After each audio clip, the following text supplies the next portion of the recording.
இன்னைக்கு breakfast and லஞ்சோட mini vlog பார்க்கலாமா?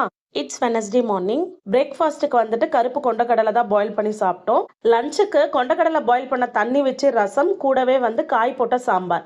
சைடிஷ்க்கு வந்து கீரை தான் பண்ண போறேன். பயிர் வேக வச்ச தண்ணியில பண்ற ரசம் வந்து செம்ம டேஸ்டா இருக்கும். நான் எப்பவுமே எடுக்கிற பொருள் தான், கொஞ்சம் கம்மியான குவான்டிட்டி எடுத்திருந்தேன்.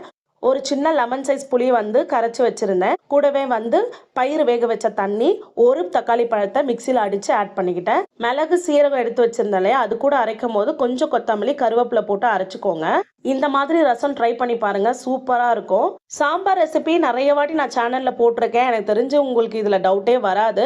சாம்பாருமே வந்துட்டு எனக்கு ரொம்ப பிடிக்கும். ரேக்கும் சாம்பார்னா ரொம்ப பிடிக்கும். சமைச்சிக்கிட்டே சைடில் வந்து என்னோட பிரேக்ஃபாஸ்ட்டை நான் ஃபினிஷ் பண்ணிட்டேன். 11 o'clock லாகின் பண்ணும்போது வாட்டர் மெலான் கொஞ்சம் எடுத்துக்கலாம் அப்படின்னு சொல்லிட்டு ஃப்ரிட்ஜ்லேருந்து எடுத்து வெளியில் வச்சிருக்கேன். சைட் டிஷ்க்கு முருங்கைக்கீரை பொரியல் தான் பண்ணியிருந்தேன். ஆஃப்டர்நூன் லஞ்சுக்கு வந்து சாப்பிட்றது மட்டும்தான் வேலை. பாய்.